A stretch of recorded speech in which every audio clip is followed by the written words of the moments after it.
Good day everyone, and Sir Santiago. Narito ang huling pangkat upang talakayin ng huling lesson natin sa Journey 60. Ito ang culture.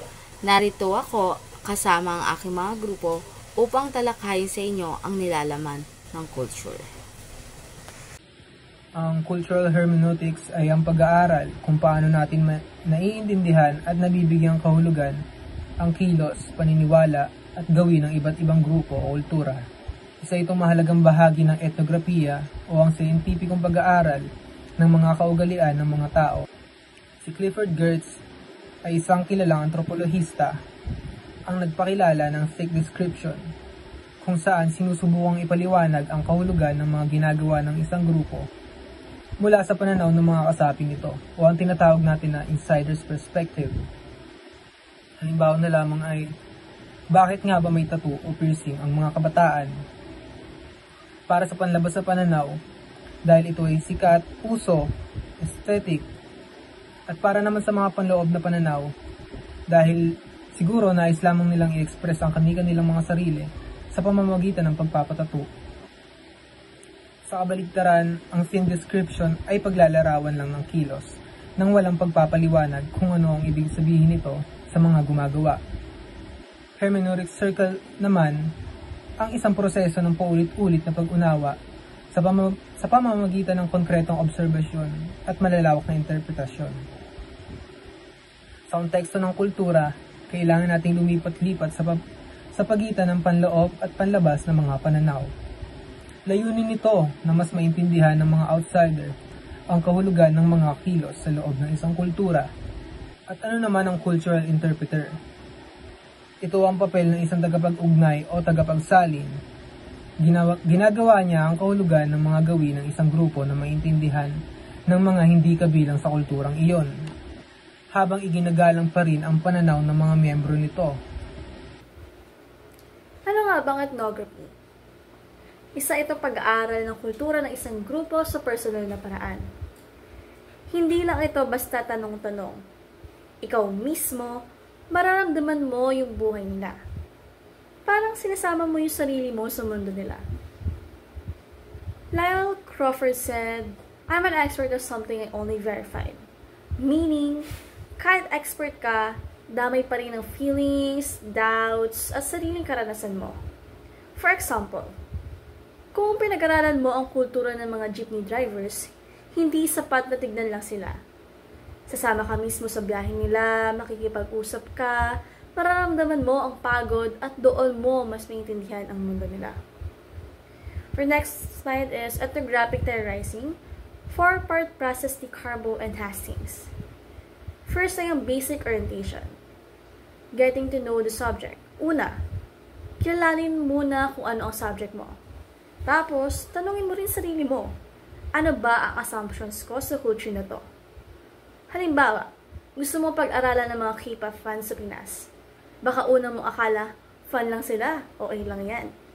Pero habang pinag-aaralan mo sila, makikita mo may sistema sila. May bonding, may shared language, for example, fan chants, merch, or events. Mas lumalalim yung view mo. Pangalawa naman ay ang define the activity to observe. Ano mismo activity ang gusto mong obserbahan? Halimbawa, pwede mo tignan paano sila nakikiter sa idols nila. Fun art, fun events, pagbili ng merch, pagsama-sama sa concerts. Yung simpleng gawaing fun pala, form of expression na ng support at identity. The third one is specify the culture under investigation. Dito, piliin mo kung anong particular na grupo ang gusto mong puntunan ng pansin. For example, focus ka sa teenage girls na K-pop fans sa probinsya. Pwedeng iba ang dynamics nila kumpara sa fans sa urban areas. Yung simpleng pagsuot nila ng K-pop shirts sa school, act of pride nila ng identity nila. The last one is go back to general theory and apply to the case. Balikan mo ngayon yung general idea mo ng culture. Kumusta? Tugma ba siya sa nakita mo sa case mo? Dito mo na ay a-apply ang theory. Halimbawa, general theory mo, people express identity through group symbols. Tapos, Nakita mo yung pagsuot ng K-pop merch, pag-edit ng fan cams, at event attendance sa fans ay proof na gusto nila mapabilang sa community. That confirms your theory. Well, overall, ethnography is all about understanding culture by living it, not just observing from the outside. May proseso siya. Kilalanin, obserbahan, mag-focus sa grupo. Tapos i-connect sa malawak na theory. Okay, for the second part of the reporting, let's talk about ethnography of communication. Let's begin with ethnography, with the word ethnography itself. Ethnography can be broken down into two Greek words, exactly. It means ethnos and graphos, which means nation and drawing. Now, what does it mean? It means to be able to describe and understand a group's culture, experiences, perspectives, and practices. So, at this point, parang, iniintindi kung paano, kung bakit, kung kailan, kung saan, sino, bakit, sa panong paraan nila ginagawa itong practices na to, itong action na to, itong ritual na to, itong kanta na to, itong speech na to. So, may iba't ibang klase ng ethnography. And for our subject, we'll focus on ethnography of communication. Ngayon, paano naman siya? Ethnography of communication means it studies the communication practices and interpretations in a group, culture, or community. So, specified dito na communication ang pinag-aaralan. So, magkaiba ang ethnography sa ethnography of communication. It's just specification. So, for the second slide ng ethnography of communication, we have what we call ethnographers. Sila ang nag-ethnograph. Sila yung nag-ethnograph. Sila yung gumagawa ng ethnographies, sila yung nagsustudy, sila yung actively nagre-research para maintindihan, ma-interpret, and ma-publicize yung ganitong klase ng knowledge. So, paano ba sila nagiging ethnographer? They look at forms of communication used by a group, yung meaning ng mga communication practices na to, kailan at saan, and how communication practices create a sense of community and a variety of codes by a group. So, paano natin siya i-describe ng mas malalim? Forms of communication used by a group. Ano ba yung iba't ibang klase ng form of communication? It could be howling, just normally speaking, or may behavior of pattern na body movement or series of sounds. It can always be a form of communication. Kahit alin, as long as it sends a message. Now, ayun nga, meaning of this communication. Ngayon, ano yung sinasabi ng message na yun? What does the howling mean? What does this kind of action mean? What does this sequence of words mean? Ngayon, when and where the group members use these practices, saan ba nila ginagamit? Appropriate lang ba to yung gantong practice or yung gantong action sa gantong setting, or pwede ba siya sa ibang lugar, pwede ba siya gamitin sa ibang context? How do they use this? When do they use this, and where do they use these? Ngayon, how communication practices create a sense of community. Paano sila nagsasama-sama dahil sa communication practices na to? Ang pinakamadaling example na to ay communication barrier. Because of the language itself pala, they create a sense of community already. Ngayon, kailangan nila ipagtugma-tugma kung ano yung klase ng communication na alam nila, paano sila magko-connect through this kind of communication practice. For example, ano yung pinakamadali? Yung mga nagsistand ng Koreans, they use certain words when it comes to communicating to their kapwa Korean liker. So, ano yung mga ginagamit nila na word? Yung mga stan, mga bias. Ano yung context ng gantong salita sa kanila? Kasi, di ba minsan, some people know the word bias through school lang. Naiintindihan lang nila to because tinuro sa kanila. Pero yung iba, they naturally learn these by spending time inside their community. So, kapag sinabi nilang bias, ano yung unang papasok sa isip nila? K-pop, ganyan. Ngayon, dahil nga doon, pareho sila na interpretation ng word, nagkakaroon sila ng sense of community. So, ano yung mangyayari kapag hindi nila na-interpret yung the same word Tapos, iba yung meaning. Siyempre, nagkakreate siya ng sense of confusion. But of course, there are still ways naman to prevent these. Pero let's focus on the topic.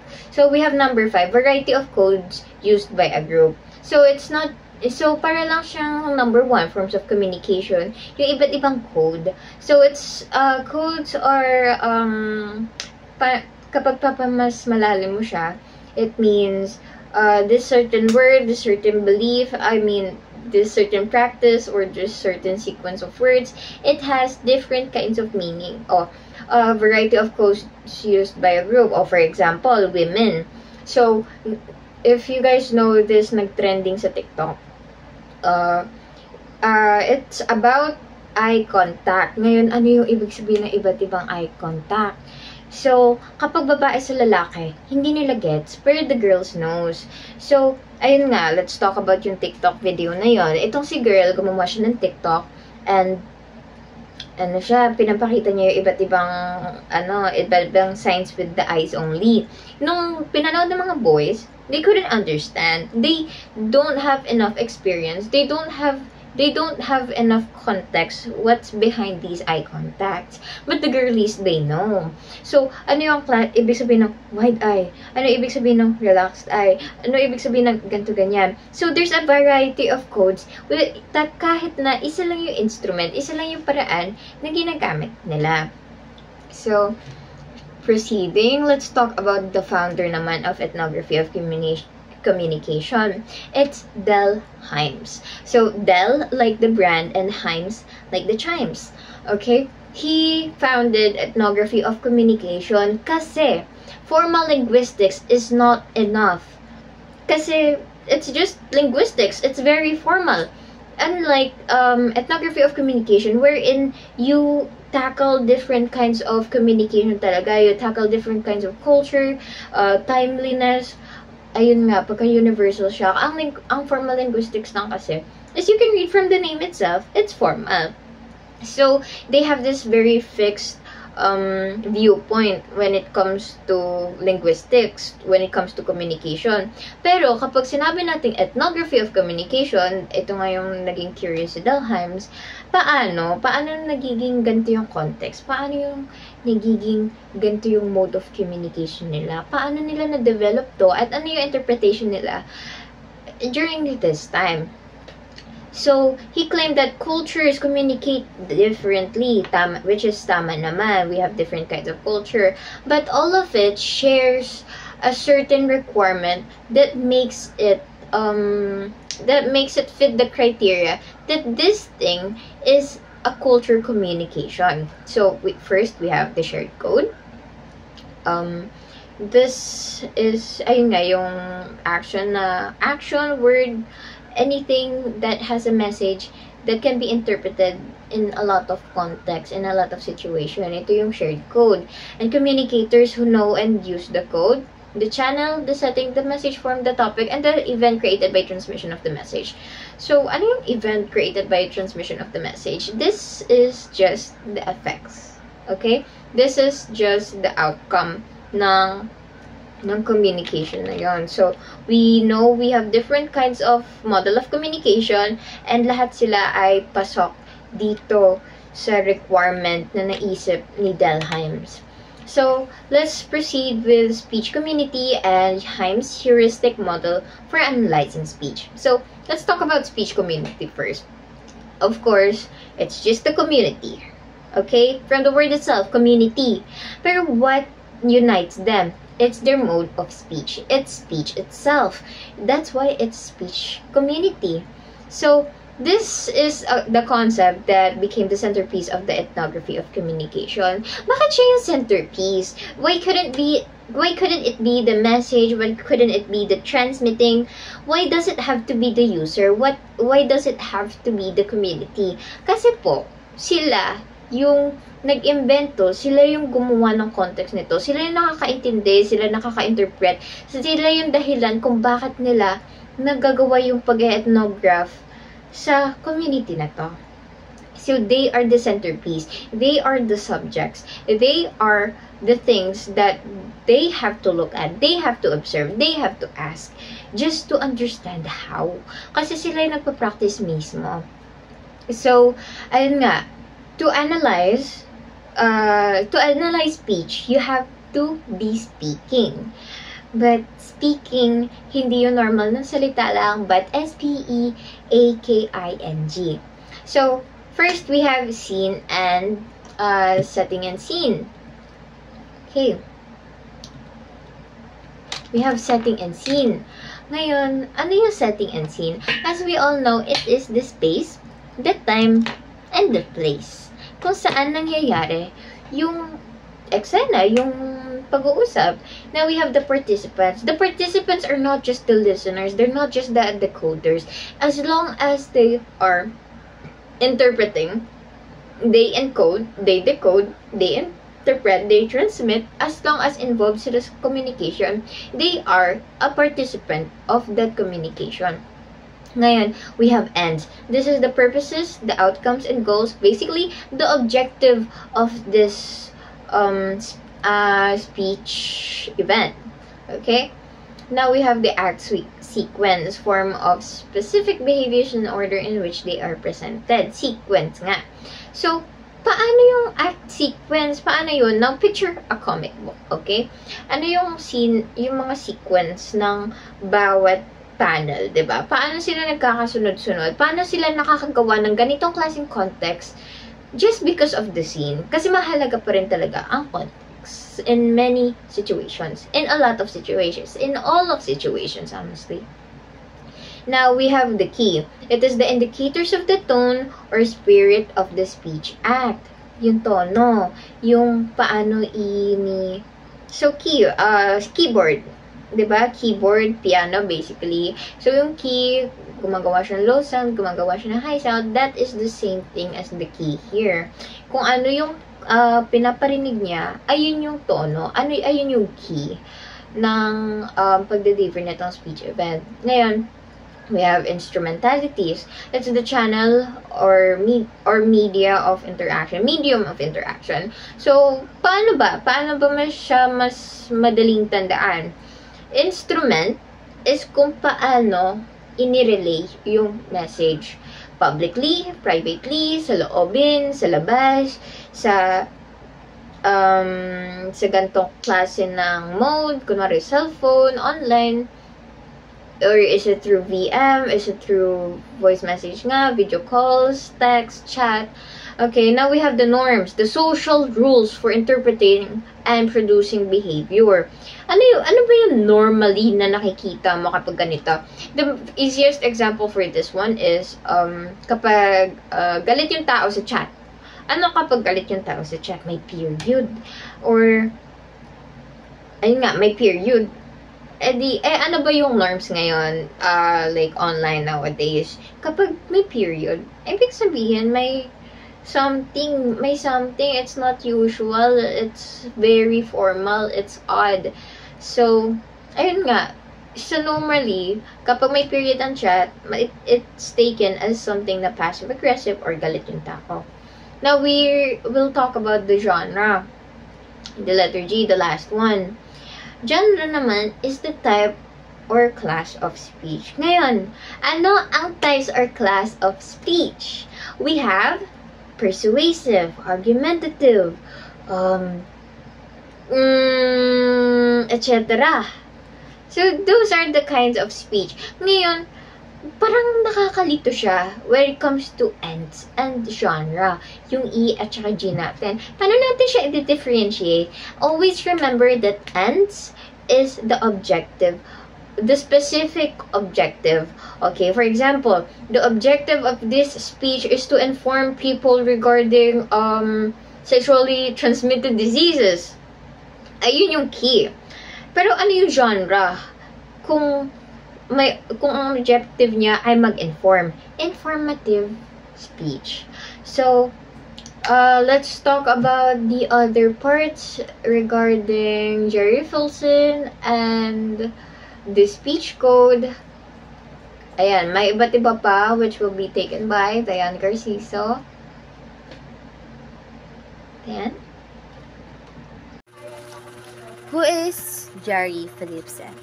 Jerry Philipson, a professor of communication at the University of Washington and the creator of speech code theory.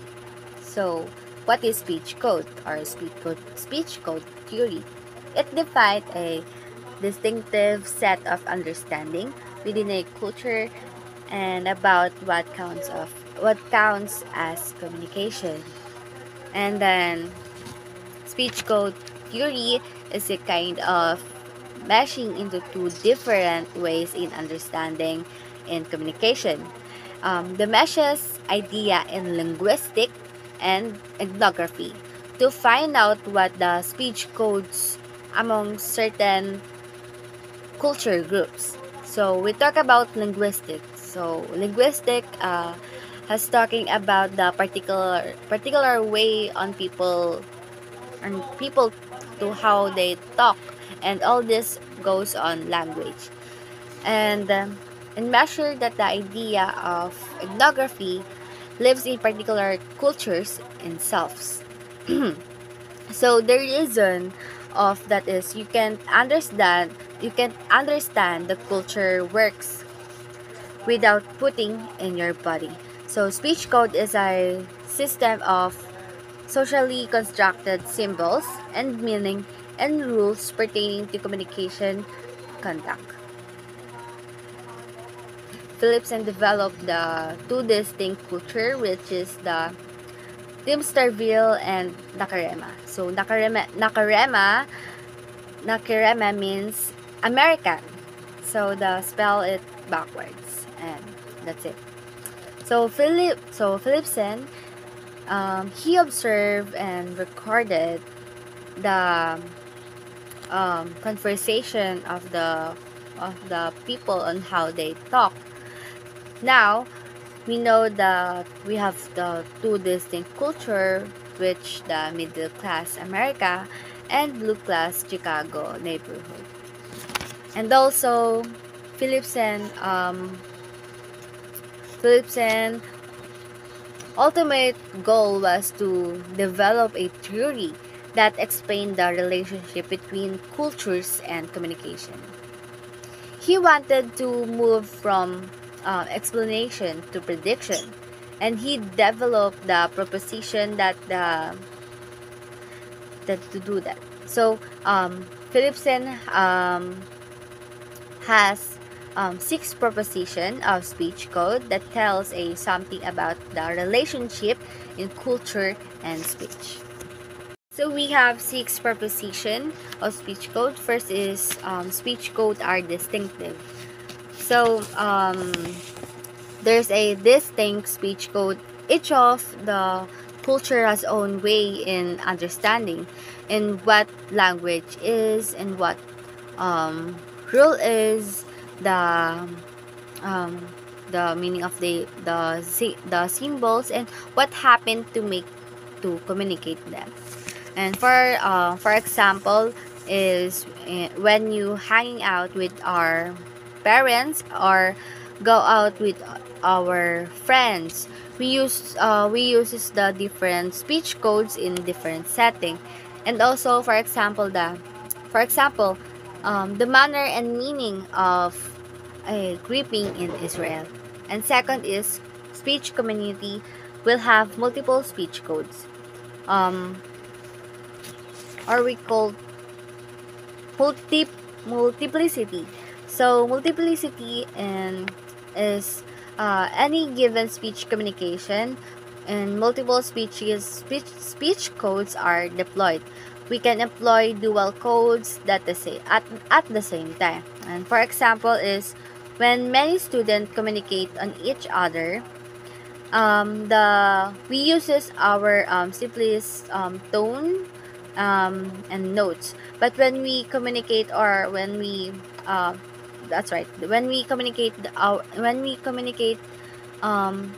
our professor or teacher, we communicate them in different way.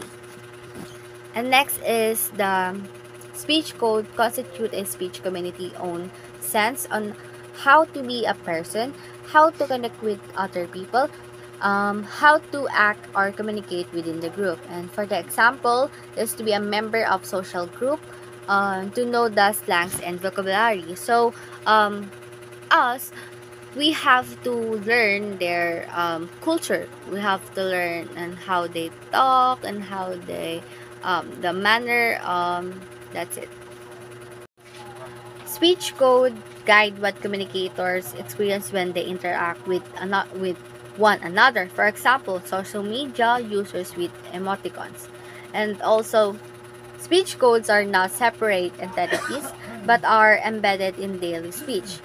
They wa- they the way to they do when they speak and how they explain and justify the communication being used.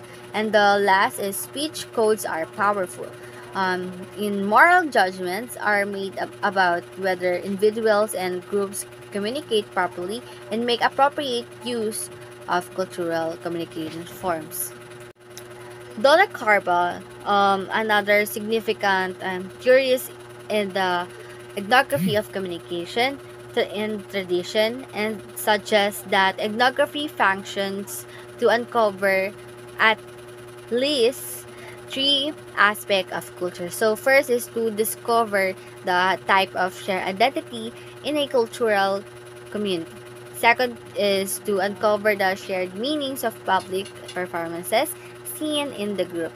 And third is to explore conduct diction or of the group. And last, in studying this aspect of culture, three types of questions are pursued. First is question of norms, second question of forms, and third questions of cultural codes. So first is cultural questions of norms. Question of norms is the ways of communication establish set of standards and notions of right and wrong affect communication patterns. Second is question of forms, types of communication used within society. And third, lastly, the question of cultural codes. It draw the attention to the meaning of the symbols and behavior used as communication in cultural community. Good day everyone. So, let's proceed naman po tayo sa next topic po natin. So, next topic, it's all about anxiety, uncertainty, management theory. So, this theory is different from uncertainty reduction theory for it emphasizes the importance of managing uncertainty and anxiety for effective communication. So binasa po natin, kunin natin yung word na uncertainty reduction theory. So, ang uncertainty reduction theory ay nagsasabing ang mga tao po ay natural na nais mabawasan ang hindi nila alam tungkol sa ibang tao o sitwasyon upang makipag-usap po ng mas maayos. Ngunit nabanggit po na ang teoryang ito ay kakaiba. Hindi nito layuning mabawasan lang ang kawalang katiyakan at kaba kundi pamahalaan ng mga ito. So ibig sabihin po na tinatanggap po nito na ang uncertainty at anxiety ay bahagi po talaga ng communication. That's why mahalaga po itong matutunan ng tao upang sa ganon ay may handle o kontrolin at maging epektibo ang pakikipag-usap sa tao.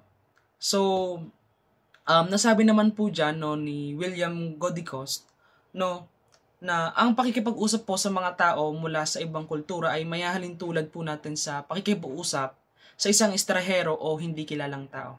Bakit? So halimbawa na lamang po na kapag po tayo ay hindi natin kakultura yung isang tao, kadalasan po hindi natin alam ang kanilang mga kaugalian, paniniwala o tamang asal sa pakikipag-usap. So dahil po dito ay nakakaramdam po tayo ng kawalang katiyakan or uncertainty at pagkabahala o kaba, anxiety, dahil hindi tayo sigurado kung paano sila kakausapin o kung paano sila tutugon po sa atin. So, ipinapaunawa lamang po sa atin ni William Godicost na ang pagkakaiba po ng kultura ay parang pader sa pagitan ng dalawang tao. Kaya mahalaga po na dapat matutunan po natin kung paano yung pamahalaan ang uncertainty at anxiety upang magkaroon po tayo ng epektibong communication sa kabila po ng pagkakaiba po ng ating kultura. So, doon naman po tayo sa next. So, sabi dyan, uncertainty is the need and desire for predictability, unsure, uncertain. So, alam naman po natin na ang uncertainty is wala siyang katiyakan, na kung saan ang isang tao po ay walang kasiguraduhan sa mga mangyayari. Sa madaling salita is ang kawalang katiyakan po ay nagdudulot ng pangangailangan natin na maging check ang mga bagay-bagay upang tayo makaramdam ng kapayapaan at control sa ating paligid. For next one naman po is anxiety is a feeling of worry. So ito naman po ay tumutukoy sa ating emosyon or damdamin na kung saan ang isang tao ay nakakaramdam ng matinding pag-aalala, takot o kaba. Sa madaling salita rin po, ang pagkabalisa po ay pag-aalala na minsan ay sobra or paulit-ulit, lalo na kung hindi po natin kontrolado ang sitwasyon o iniisip nating may masamang mangyayari. So, sa next slides naman po tayo. So, makikita po natin sa PPT. So, sinasabi lamang po ni Godicons, no, ang isang mahalagang pananaw tungkol sa kung paano natin nararanasan at ginagamit po ang kawalang katiyakan, uncertainty, or pagkabalisa, anxiety, sa ating pakikipag-communication at pakikisalamuha. So, kapag tayo po ay nakakaramdam ng kaunting kawalang katiyakan or pagkabalisa, mas nagiging alerto tayo at nag-iingat tayo dahil hindi natin alam ang lahat o may mga bagay na bago at hindi pamilyar sa atin. So, mas pinipilit nating unawain, makinig, or mag-adjust. So, halimbawa na lamang po, kung kausap mo ang isang taong iba ang kultura o pananaw, dahil dito hindi ka sigurado kung paano siya nag-iisip o tumutugon, mas nag-iingat ka sa iyong sinasabi at ito'y magandang bagay, no?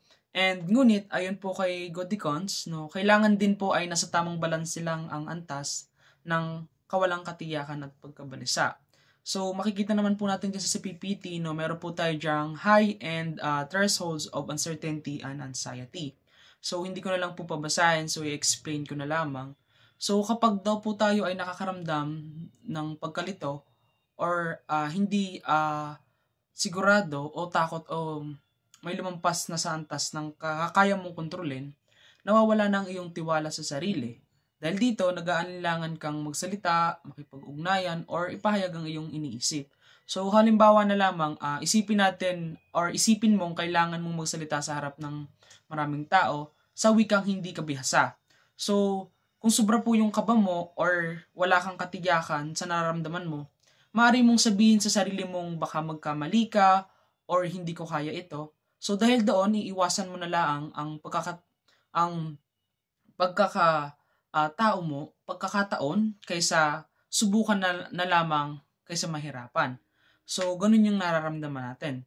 So, kaya sinasabi po dyan na kapag sobra po yung uncertainty, no, nahihirapan tayong makaramdam ng kumpiyansa at ang natural na reaksyon po natin ay umiiwas sa sitwasyong nakakatakot o hindi comfortable tulad ng pakikipagkomunika. So, for next one naman po, sa high-end thresholds of uncertainty and anxiety, if you are too anxious, you will be nervous and less likely to communicate. So, sinasabi lamang po dyan na kapag sobra po yung iyong pag-aalala, ito ay makaka-apekto sa iyong damdamin at kilos. And dahil sa kaba or nervyos, mas nababawasan ang iyong kumpiyansa kaya mas hindi ka makikipag-usap o makikipag-ugnayan sa ibang tao. So, sa next one naman po tayo, sa low and threshold of uncertainty anxiety naman po. So, makikita po natin dyan, no, na sabi dyan, if you do not feel any uncertainty, you will not be motivated to communicate because you feel you already know enough. So, dito naman po, kapag ang isang tao po ay walang duda or pag-aalinlangan, pakiramdam niya ay alam niya na ang lahat, na kailangan niya o yung gagawin niya, ganun din na dahil dito hindi na rin siya nakikita yung dahilan para makipag-usap o ugnayan sa iba dahil sa tingin niya ay wala na siyang kailangang malaman pa. So, kaya dahil dito, nawawala na ang motibasyon niya na magtanong o makipagbalita ng idea dahil sa kumpiyansa na sapat na ang kanyang nalalaman. So, for next one naman po, so if you are not anxious enough, you will not care enough to try. So, dito naman po, ibig sabihin ng if you are not anxious enough, you will not care enough to try. So, ay kung hindi ka nakakaramdam ng kahit konting kaba, takot, o mangyayari, Pero kung medyo kinakabahan ka, mas magiging motivate ka na maghanda at pagbutihin ng iyong pagsubok. So, dito, sa madaling salita, no, ang kaunting pagkabalisa ay nakakatulong para tayo kumilos, magsikap at seryosohin ng isang bagay. So, for next slides, we have two concepts. So, hindi ko na lang po siya babasahin, ipapaliwanag ko na lang po. So, sa number 1, sinasabi lamang po dyan na ang epektibong communication ay mahalaga sa anumang ugnayan, tulad ng sa pamilya, paaralan, trabaho o lipunan. Kapag sinasabing epektibo, ang ibig sabihin po nito ay maayos na inapapahayag ng isang tao ang kanyang mensahe at naunawaan ito ng tagapakinig sa paraang tama at malinaw. So, sa madaling salita po, ang epektibong communication ay isang proseso ng pagpapalitan ng impormasyon kung saan pareho kayong malinaw na nagkakaintindihan. So, sa number 2 naman po is, sabi dyan, ang mindfulness po, no, ay pagiging ganap na present or nakatuon sa kasalukuyang sandali. So, kapag po tayo ay mindful, alam natin kung ano ang ating ginagawa, iniisip at nararamdaman sa bawat sandali. Halimbawa, kapag naglakad or nagmaneho po papunta sa isang lugar pero hindi mo naalala ang buong biyahe, ito ay sinyalis naman na hindi ka naging mindful. Ibig sabihin, maaaring abala ang iyong isip sa ibang bagay at wala sa kasalukuyang karanasan. Sinasabi lamang po dito na ang pagiging mindful ay mahalaga upang tayo makapag-ugnayan ng mas maayos sa ibang tao at magkaroon ng mas malalim na pag-unawa sa ating sarili at sa ating kapaligiran. So kapag mindful po tayo, hindi natin ipinipilit ang sarili nating pananaw, ugali o estilo ng pakikipag-usap, naiiwan natin ang pagiging makasarili sa pakikipagkomunika.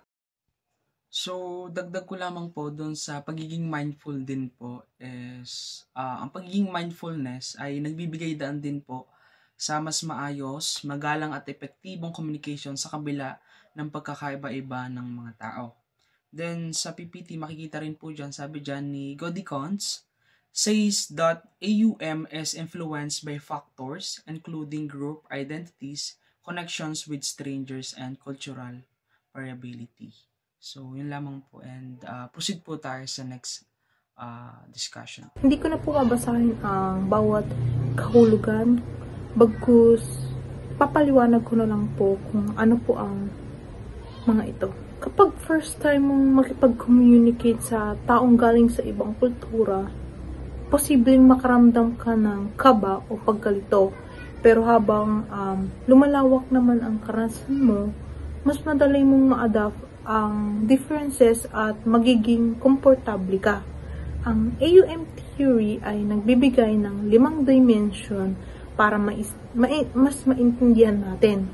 First one is cultural variability. Iba't ibang kultura, iba't ibang kahulugan. Ang words, gestures, at values ay may iba't ibang kahulugan depende sa kultura. Kaya mahalaga maging observant tayo at maging respectful tayo sa ibang tao para maiwasan ang misunderstanding. And the second one is individualism versus collectivism. Ako ba o tayo? Ang individualism culture, halimbawa US, ay focus sila sa personal goals at independence, habang ang collectivism cultures naman ay halimbawa Philippines, Japan, ay mas iniuna nila ang family, community, at group of harmony. Mahalaga ito sa pakikitungo o ekspektasyon ng isang relasyon. Pangatlo naman po ang power distance. Pantay ba o may agwat? Sa higher power distance culture, tanggap ng hierarchy o boss is boss. Sa low power distance, open ang communication at halos pantay-pantay ang tingin. Dito, napapasok ang paggalang at authority kung saan paano tayo magipag-usap sa mas nakakatanda o mas nakakataas sa atin. 4 naman po ang uncertainty avoidance. Okay lang ba? Bahala na o lahat gusto planado. Ang ibang kultura ay risk-takers at flexible, low uncertainty avoidance. Habang ang iba ay mas gusto ang clear rules, structure, at seguridad or higher uncertain avoidance. Nakaka-epekto ito sa decision making, trabaho, at everyday communication. Lima naman po ang masculinity or femininity. Tagumpay o pagkalinga. Masculine culture values success, competition, and assertiveness. Ang feminine cultures naman ay mas nurturing, empathetic, at focus sa quality of life. Mahalaga ito sa understanding ng gender, rules, expectations sa trabaho, at social interactions. Understanding the 5 dimension of culture help us to communicate better with other people from other different backgrounds. By being confident, building friendship, and improving language skills, we can reduce misunderstandings and communicate more easily across cultures.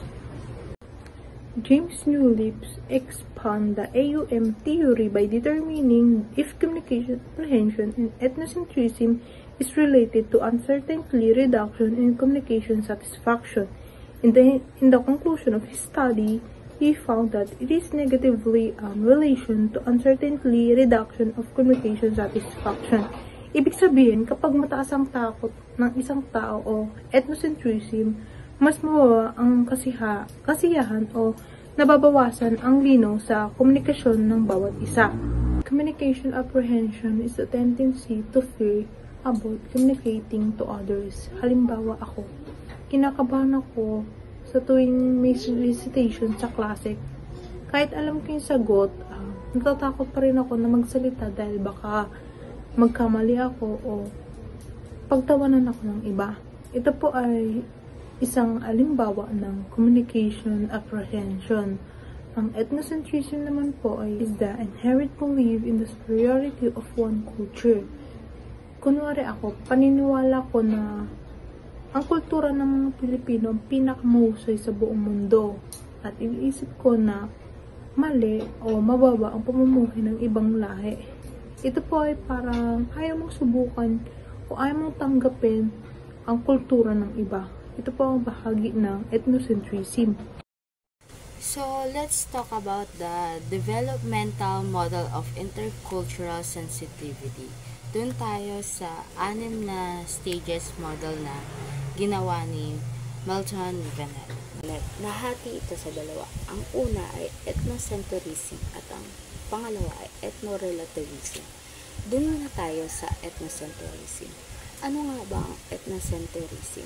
Ang ethnocentrism, isang bagay na paniniwala na ang sariling kultura o pangkat etniko ay mas mahalaga at superior sa iba. Ito'y nangangahulugan ng paghuhusga sa mga kultura na ginagawang batay sa pamatayan ng sariling kultura. Madalas ito'y nagdudulot ng hindi pagkakaunawaan at pagtatangi sa iba. Ang halimbawa dito ay si Brent, nakikipag-usap siya kay Mika. Hindi pa tapos ang sinasabi ni Brent, hinuhusgahan na agad siya ni Mika. Ang unang modelo na papaloob sa ethnocentrism ay ang denial of difference. Ano nga ba ang denial of difference? Ang denial of difference ay tumutukoy sa yugto kung saan nabigo ang mga individual na kilalanin o kinikilala ang pagkakaroon at kahalagahan ng mga pagkakaiba sa pagitan ng mga kultura. Ang halimbawa dito ay si Jasper ay may kaibigan na katutubo na si Leo. Si Leo ay hinuhusgahan siya ng mga classmate nila ni Jasper. Kaya naman si Jasper, ang ginawa niya, pinaliwanag niya sa mga kaklasmate niya na iba man ang kultura o paniniwala ni Leo sa atin, hindi pa rin dapat natin ito husgahan sapagkat katulad natin ay tao din siya. Ang pangalawang modelo na papaloob sa ethnocentrism ay ang defense of difference. Ano nga ba ang defense of difference? Ang defense of difference ay tumutukoy sa yugto kung saan ang mga individual ay may kamalayan sa mga pagkakaiba-iba ng kultura. Ngunit nakita ang mga negatibo, madalas na tinitignan ang kanilang sariling kultura bilang superior o tanging magandang kultura. Ang halimbawa dito ay si Maggie, nagbabahagi siya ng magagandang karanasan niya sa kulturang meron siya o sa paniniwalang meron siya. Ngunit, isa sa mga kaibigan niya ay umiling at nagsabi na, alam niyo ba na ang kulturang kinagisnan ko ayun lamang ang maganda at tama kumpara sa kulturang kinagisnan ni Maggie. Ang huling modelo na papaloob sa ethnocentrism ay ang minimization of difference. Ano nga ba ang minimization of difference? Ang minimization of difference ay tumutukoy sa yugto kung saan nakikita ang mga individual ang kanilang sariling mga halagang pagkukultura bilang universal at may posibilidad na mailiitin o baliwalain ang mga makabuluhang pagkakaiba sa kultura. Ang halimbawa dito ay sa Circle of Friends yon, nagkukwento kayo or nagsasabi kayo ng mga karanasan nyo or paniniwala nyo sa isang kultura na meron kayo. Nire-respeto nyo ito, ngunit hindi nyo ito nauunawaan o pinapahalagahan. Ang pangalawang bahagi ay ang ethno-relativism. Ano nga ba ang ethno-relativism? Ang ethno-relativism ay ang paniniwala na ang mga kultura ay maaari maunawaan ng mahusay kapag tinutukoy natin ang iba't ibang pangungusap ng isang kultura sa kapareho sa iba. Ang halimbawa dito ay si Chloe nagkukwento ng kultura na kanyang kinagisnan sa kanyang nobyo. Habang nagkukwento si Chloe sa nobyo niya, nakikinig talaga ito ng mabuti dahil para sa kanya, ang bawat kultura ay may halaga at karapatan. Ang unang modelo na papaloob sa ethno-relativism ay ang acceptance of difference. Ano nga ba ang acceptance of difference? Ang acceptance of difference ay nilalarawan sa pamamagitan ng pagkikilala at pagpapahalaga sa magkakaibang kultura, pag-uugali, at pagpapahalaga. Ang halimbawa dito ay si Elijah, pinapahalagahan niya ang kulturang kinagisnan ng kanyang asawa sa paraan na sumasama siya dito tuwing piyesta sa lugar kung saan lumaki ang kanyang asawa at ginagawa niya ang mga tradisyon na meron sa lugar kung saan lumaki ang kanyang asawa. Ang pangalawang modelo na papaloob sa ethno-relativism ay ang adaptation of difference. Ang adaptation of difference ay tumutukoy sa isang yugto sa kultura adaptation kung saan ang mga individual ay maaaring makipag-ugnayan sa mga taong mula sa iba't ibang kultura sa isang relax, tunay at naaangkop na paraan. Ang halimbawa dito ay si Clarissa ay pumunta sa ibang bansa upang magtrabaho. Dahil iba ang kultura at kaugalian sa bansang pinuntahan niya, ay kinakailangan niyang mag-adjust rito. Ang huling modelo na napapaloob sa ethno-relativism ay ang integration of difference. Ano nga ba ang integration of difference? Ang integration of difference ay tumutukoy kung saan ang mga individual ay bumubuo ng isang komplikado na pag-uunawa sa mga pagkakaiba ng kultura. Ang halimbawa dito ay si Kyla ay sumama sa kanyang kaibigan na si Julius sa lugar kung saan lumaki si Julius dahil may tradisyon na ginagawa ang kamag-anak ni Julius. Si Kyla ay ginagawa rin ito upang magbigay ng galang, halaga at pag-uunawa sa tradisyon na ginagawa ng kanyang kaibigan na si Julius. Here is the illustration of 6 stages model what Milton Bennett did. The different adoption theory. composed by Antonio de la Garza and Kent Onyo. Antonio de la Garza and Kent Onyo challenged the cross-cultural adoption theory and came up with a different adoption theory. This argues for a differential model of adaptation in which immigrants and host culture change each other. We have assimilation occurs when people adopt the host culture, values, and norms rather than maintaining the values of their home culture. We have two types of adaptation. Number one is universal versus specific, and individual versus societal adaptation or society adaptation. The first one is universal versus specific adaptation. Universal perspective. The CH theory initially assumed all immigrants adapt similarly, regardless of their background. This is a broad one-size-fits-all approach. While the specific perspective, a more nuanced view, recognized that adaptation varies greatly depending on individual factors, culture, personality, skills, and societal factors, reception, opportunities. Example, the universal perspective might predict all immigrants will learn the local language at the same rate.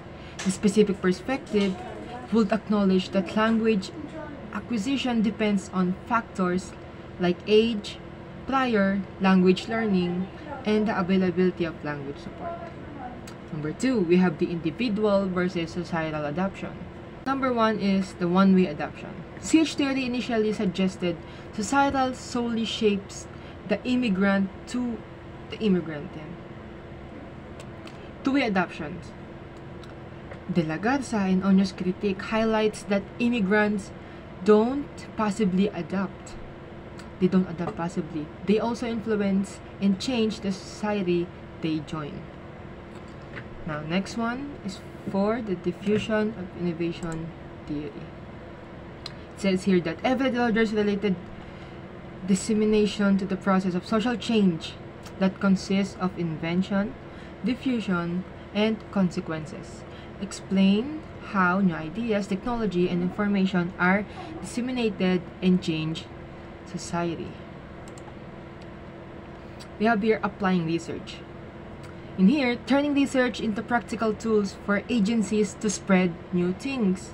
Yeah, turning research into practical tools, yes, for the agencies, so that the agencies can spread new things a lot faster. The second one is faster adoption. Finding ways to make new trend catch on more quickly. The faster adoption means that they are finding ways to make the new trends catch on more quickly, meaning that they are looking for something that can catch other people's attention more quickly on that trend. For example, the keyboards. Touchscreen spreads rapidly, but keyboards lagged. Early typewriters and keys arranged to slow typing to prevent some jammings. This QWER TW layout, like the straight for the keyboard, the QWERTY layout persisted, even though the newer design could improve speed. Now we have types of adapters. We have two types of adapters. The first one is early adopters. They are the first to use a new innovation. They're always the first. They're always first to get the new innovation in life, or the new innovation that has been released. Second one is the late adopters. They are those few people that are late in trends, that has no particular, what do you mean by this? No interest at all. Yan. Those who adopts later or not at all. That's the late adoption. And also, we have a 5-factor affecting adoption. Sorry, my bad. Only 4 factors affecting adoption. Number 1, we have time. It takes time for new things to spread. The goal is to shorten these. Just like in time, it takes time for the new trends to spread out. That's why the factors affecting adoption is the goal is to shorten that period of time, to kill the time that has been making it a lot harder to spread. Second one is innovation. A good innovation is valuable, easy to try, it's easy to see its benefits. Just like what it says here, innovation itself, the characteristics of the innovation that advantages over existing options with its value, complexity, trialability, and observability. And next, we have communication. Communication channels, interpersonal communication, mass media, and social media. Here in communication, it is how information about the innovation is spread. It is about to person, mass media, social media. Getting information from similar people, homophily, or different people, heterophily. Influence, adoption. The spelling of homophily is H-O-M-O-P-H-I-L-Y. And for the different people, heterophily is H-E-T-E-R-O-P-H-I-L-Y. Next one is social system. Opinion leaders and organizations play a key role. Interpersonal networks are especially important. For example, birth control. Rogers research that village leaders learning about birth control through mass media led to its wider adoption in its community. Now let's move on to phase negotiation theory. Here we have Stella Ting Toomey and her colleagues provide a basis for predicting how people will accomplish networks in different cultures, particularly when managing conflict. First one, we have phase refers to one's self-image involving feeling or respect, honor, status, connection, loyalty, and other similar values. Next is face work. It's the communication behavior people use to build and protect their own face and to protect, build, or threaten the face of another person. It's like protecting your own self for other person, like your image, other person. Next one is locus of face work. The direction of focus, it could be the self or others. Next is fade valence or face valence. Whether the person's actions are positive, defending, maintaining, or honoring, or negative, or this attacking. This face valence is an action on the face, whether it is defending face or maintaining a face or honoring or negative attacking. It's not just about the face though. It's about how you act on it. Next one, we have temporality, where the communication is designed to prevent the loss or restore face. It is how you recover on something that you've lost, something that happened or lost, how you recover yourself. Next is preventive face work. Preventive face work involves communication designed to protect a person from feelings that threaten personal group or space. For example, I know you are very busy and I'm sorry to intrude, just like that.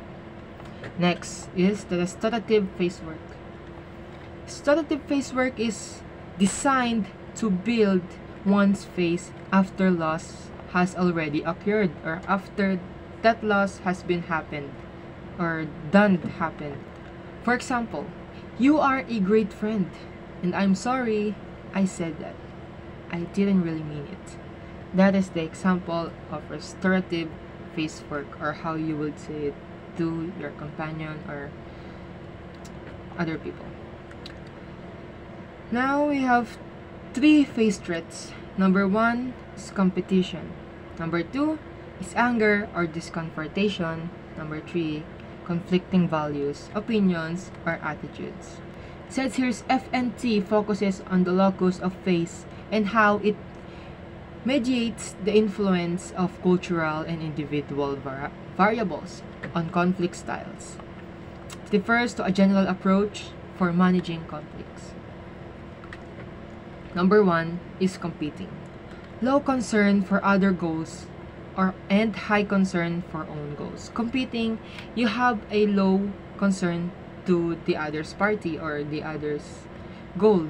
You just focuses on yourself, the goal of yourself, your own goal.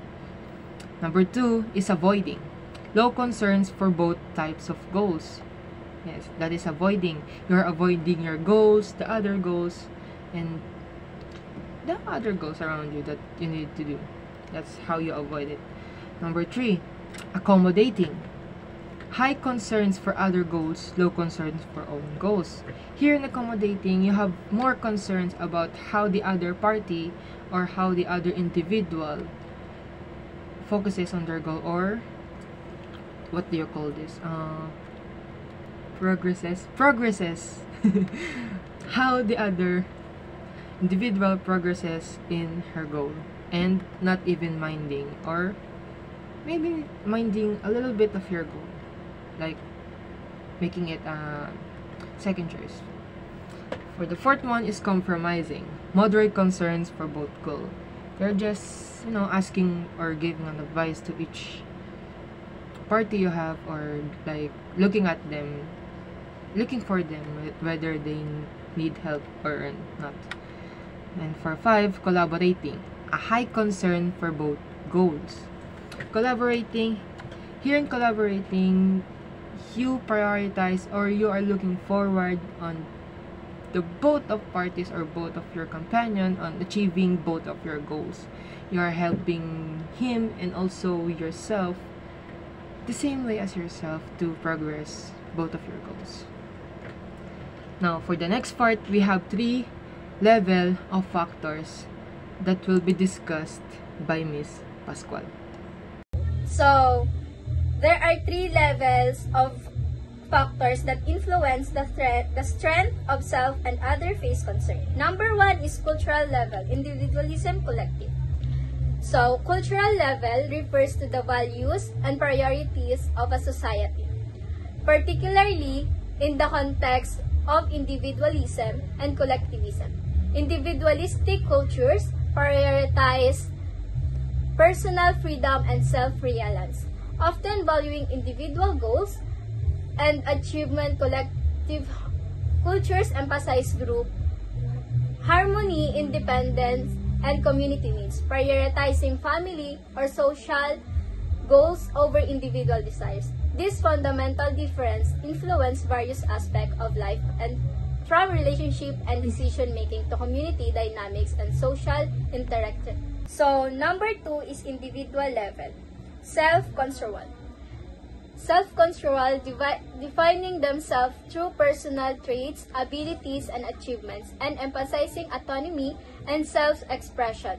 In contrast, collectivism cultures often foster an independent self-control where individuals define themselves through relationship and group membership, prioritizing harmony and interconnectedness. This fundamental difference in self-perception influence cognition, emotion, motivation, and communication styles, shaping how people interact with each other and navigate their social environments. Lastly, relational situational level. The relational situational level refers to the specific context or circumstance in which interactions, relationship, or communication. It encompasses factors such as social context, physical environment, power dynamics, and emotional tone. It influences how individuals perceive, interpret, and respond to situations. It also shaping behaviors, relationship, and communication style.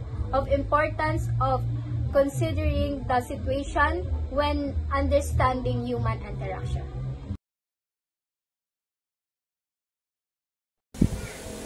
At dito na nagtatapos ang aming talakayin tungkol sa culture. Naway marami kayo natutunan at napulot na aral. Muli, kami ang huling pangkat. Maraming salamat po.